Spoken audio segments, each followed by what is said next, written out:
جی welcome back. جی break پہ جانے سے پہلے جو یہاں پہ گفتگو ہو رہی تھی کہ میں ابھی اسی گفتگو کو آگے لے کے چلتا ہوں. مسعود صاحب مجھے یہ بتائیے گا کہ آج جو آپ نے پریس کانفرنس ڈیفینیٹلی آپ نے سنی کیا ہوگی, میرے خیال میں آپ شاید وہاں موجود بھی تھے.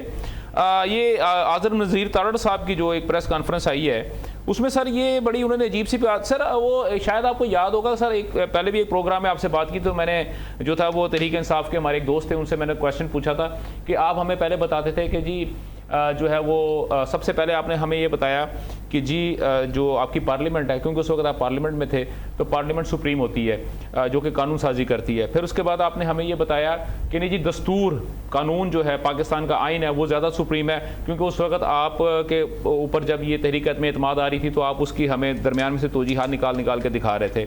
اور اب جو ہے آپ کی کیونکہ تمام کی تمام نظر سپریم کورٹ کی جانب ہے, تو اب آپ ہمیں کہہ رہے ہیں کہ جناب سپریم کورٹ جو ہے صرف وہی سپریم ہے, باقی کوئی اور چیز سپریم نہیں ہے. تو سر یہاں پہ انہوں نے اعظم نذیر تارڑ صاحب نے سر دوبارہ پھر کہہ دیا کہ جی پارلیمان جو قانون ساز ادارہ جو ہے ہمارا وہ زیادہ سپریم ہے اور سپریم کورٹ کے فیصلوں سے بھی بالا تر ہے. تو سر کیا یہ سچویشن دوبارہ ایک ٹسل کی طرف تو نہیں جا رہی سر؟ جی بالکل ایسے ہی ہے, آپ کا تجزیہ بالکل تیر بہ ہدف ہے. اعظم نذیر تارڑ صاحب جو ہیں وہ جو مطلوبہ نتائج تھے وہ حاصل کرنے میں ناکام رہے ہیں, اور انہی ناکامی کا منہ بولتا ثبوت آج کی یہ پریس کانفرنس تھی. باڈی لینگویج بھی بہت اچھی نہیں تھی, اور اس کے علاوہ جو سپریم پارلیمنٹ کے سپریم ہونے کی بات بار بار کی جا رہی ہے, یہ اسی امینڈمنٹ کی طرف اشارہ ہے جو 24ویں ترمیم جو ہے وہ لانے کی کوشش کی جا رہی ہے اسمبلی میں, اور جس کے لیے تمام دوڑ بھاگ ہو رہی ہے. اور ایک اور بات بھی, آپ ابھی خواجہ مدثر کے ساتھ بات کر رہے تھے, تو میں ایک بات آپ کو بتا دوں کہ اگر میڈیا کا کردار نہ ہوتا اور ہم رپورٹرز فیلڈ میں رہ کر رپورٹنگ نہ کر رہے ہوتے تو ممکن تھا کہ بہت سارے معاملات عوام کو سمجھ ہی نہ آتے, بالکل صحیح, ان ملاقاتوں کا پرپس بھی سمجھ نہ آتا. تو جہاں تنقید ہوتی ہے وہاں پر ہمارے کام کو سراہا بھی جانا چاہیے. یہ ظاہر ہے ہم وہاں سے خبر دیتے ہیں جہاں پر عوام کی رسائی نہیں ہوتی بظاہر. صحیح, بالکل درست ہے. اچھا سر مجھے جس طرح ابھی انہوں نے بات کی ہے اپنا ثاقب صاحب, ابھی مجھے یہ بتائیں کہ یہ جو چیزیں ابھی چل رہی ہیں تمام کی تمام چیزیں چل رہی ہیں, اور سر دوسری بات یہ کہ کیونکہ اعلیٰ عدلیہ کی بات ہو رہی ہے تو میں ڈیفینیٹلی آپ سے کوئی پن پوائنٹ تو کویشچن نہیں کر سکوں گا, یا اگر میں کروں گا بھی تو ڈیفینیٹلی آپ مجھے اس طرح کا جواب نہیں دے پائیں گے جو کہ میں آپ سے اگلوانے کی کوشش کروں گا. لیکن پھر بھی میرا سر آپ سے کویشچن یہ ہے کہ سر کیا یہ جو آئینی جو عدالتوں کی جن کے بارے میں بات کی جا رہی ہیں, کیا سر وہ بنانا یا ان کے بارے میں بات کرنا کیا سر یہ خلاف آئین ہے؟ دیکھیں خلاف آئین اس وقت تک نہیں ہو سکتا. پارلیمنٹ کے پاس ایک اختیار ہے. جی پارلیمنٹ کے پاس آرٹیکل 238 239 کے تحت ایک اختیار ہے کہ وہ آئین کو امینڈ کر سکتی ہے. ٹھیک ہے. اگر پارلیمنٹ کوئی بھی قانون بناتی ہے 2/3 میجورٹی کے ساتھ, آئین میں ایون امینڈمنٹ کرتی ہے, تو اس کو ہم ظاہر خلاف قانون تو نہیں کہیں گے اگر وہ بن جاتی ہے, اگر آئین میں ترمیم کر لیتی ہے پارلیمنٹ. ٹھیک ہے. لیکن اس کے ساتھ ساتھ جو چیز ظاہر ہے آپ سب کو دیکھتے ہیں, جو محسوس کرتے ہیں, آئین ایک ہمارے لیے ایک بڑا سیکرٹ سا ڈاکومنٹ ہے. اس میں جو ترمیم ہے وہ بڑی ڈیلیبریشن کے ساتھ ہونی چاہیے. اس پہ ایک ڈیبیٹ ہونی چاہیے اسمبلی میں, ہم بطور پبلک ہمیں وہ نظر آنی چاہیے. سر وہ آ نہیں رہی, ہوتا نہیں ہے سر. اس پہ بحث ہونی چاہیے اسمبلی میں. دیکھیں ایک ڈاکومنٹ, ایک امینڈمنٹ ہے, اور بڑی سبسٹانشیل امینڈمنٹس ہیں اس ترمیمی پیکج میں, جس نے امپیکٹ کرنا ہے پبلک کو. بیکاز آپ سپریم کورٹ کے کسی چیزوں کو امینڈ کرتے ہیں یا ایک نئی عدالت بناتے ہیں, یا ڈفرینٹ اور پروویژنس کو آپ ایون اپوائنٹمنٹ آف ججز کے جو امینڈمنٹس ہیں, الٹیمیٹلی تو انہوں نے جسٹس دینی ہے لوگوں کو. تو یہ چونکہ سبسٹانشیل امینڈمنٹس ہیں اور بڑی اہم ہیں, تو اس میں اگر اسمبلی میں ڈیبیٹ ہو, ڈسکشنز ہوں, پبلک اس کو دیکھے سنے کہ ہمارے جو لیجسلیٹرز ہیں وہ بڑی اس پہ ڈیلیبریشن کر کے امینڈمنٹ کر رہے ہیں, تو اختیار ہے پارلیمنٹ کے پاس. اس فیکٹ کو کوئی ڈینائی نہیں کر سکتا, کیونکہ آئین کے 2 آرٹیکل آئین کے اندر موجود ہیں جو یہ اختیار دیتے ہیں.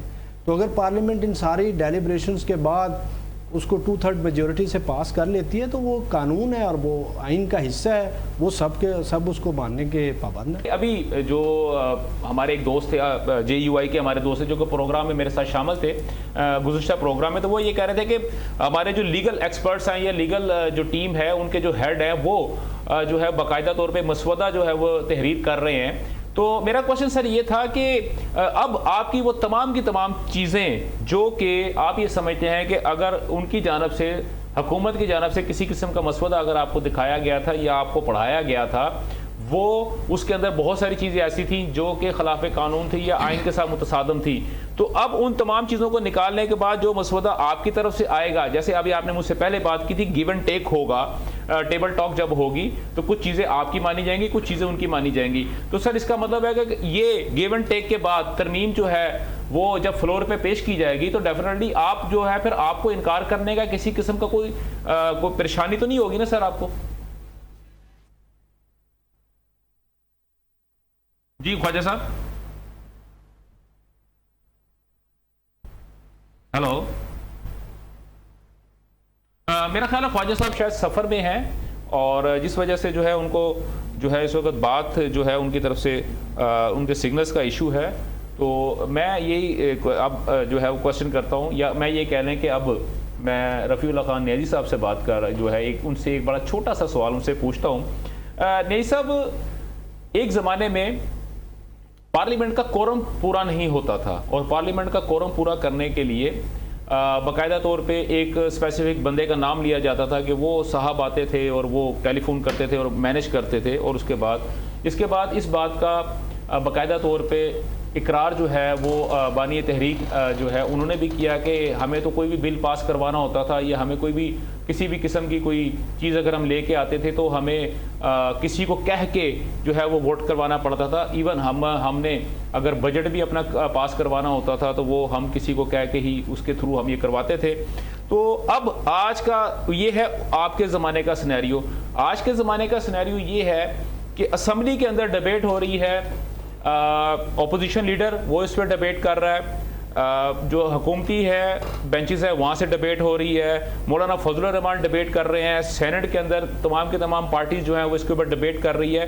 تو سر آپ مجھے بتائیں کہ اس وقت یہ جو سچویشن آپ دیکھ رہے ہیں اور آپ یہ کہاں اپنے آپ کو کہاں پہ سٹینڈ کرتے ہیں کہ الیکشن کمیشن آپ کے ساتھ نے آپ کے ساتھ کس قسم کا رویہ روا رکھا؟ اگر وہ رویہ نہ ہوتا تو کیا آپ اس وقت وہ یہ جو ترامیم جو یہ حکومت کر رہی ہے کیا سر آپ یہ کر پا رہے ہوتے؟ دیکھیں جی، میں پہلے تو آپ کو ماضی میں لے کے چلتا ہوں جی بالکل سر، کہ PTI کو بین کیوں کیا گیا، الیکشن کمیشن اسے سیمبل کیوں لیا ہے۔ اب دیکھیں، یا تو آپ پولیٹیکل پارٹی ایکٹ میں ترمیم لائیں کہ یہ جماعتی جو الیکشن ہوں گے جماعت کے اندر، انٹرا پارٹی الیکشن جو ہے یہ الیکشن کمشنر کروائے گا، تو پھر ٹھیک ہے، ہم اس سے پوچھ رہے ہیں یہ کون سے TOR ہے، اس کے تحت ہم کروا سکتے ہیں۔ ایک آدمی جس کا نام اکبر ایس بابر ہے، وہ اس کو 5-6 سال پہلے پارٹی سے ایکسپیل کیا گیا، نکال دیا گیا ہے۔ وہ آتا ہے بڑے پرامن بہترین طریقے سے الیکشن ہو جاتے ہیں جماعت کے انٹر پارٹی الیکشن، بعد میں وہ بندہ آ کے الیکشن کمشنر کو اپروچ کرتا ہے، درخواست دیتا ہے۔ صرف ایک چیز ایڈ کروں گا سر، پلیز گستاخی معاف سر، جان کے مان پاؤں تو سر مجھے ایک چیز ایڈ کریں سر۔ وہ جو جس پوزیشن کی آپ بات کر رہے ہیں اکبر ایس بابر کی اگر آپ بات کر رہے ہیں، تو جب سپریم کورٹ نے آپ کی جماعت کے وکیل سے پوچھا تھا کہ آپ ہمیں کوئی ایک شو کاز نوٹس دکھا دیں یا آپ ہمیں کوئی ایسا پیپر دکھا دیں جس کے تحت یہاں پہ یہ ثابت ہو جائے کہ اکبر ایس بابر کو آپ نے اپنی پارٹی سے نکال دیا ہے، تو وہ ایویڈنس، سر آپ بھی ایک وکیل ہیں، آپ تو سر آپ کی پارٹی اور آپ کے وکیل جو تھے کسی قسم کا کوئی ایویڈنس وہاں پہ پروڈیوس کرنے سے بالکل قاصر تھے، تو لہذا سر آپ یہ بات نہیں کہہ سکتے کہ ان کو نکال دیا گیا تھا۔ اس کا ایک پس منظر ہے سر، نہیں سر آپ آگے آئیں سر، ہو گیا یہ بات ختم ہوگی، آگے آئیں سر۔ میں اتنی گزارش کرنا چاہتا ہوں کہ آپ چیک کر لیں کہ ہم نے اس پہ شور کیا، ہمارا جو سیکریٹریٹ تھا اسلام آباد وہاں پہ پولیس نے چھاپا مارا، وہاں سے ہمارے ریکارڈ اپنے قبضے لے لیا، ہمارے پاس تمام ریکارڈ موجود تھا،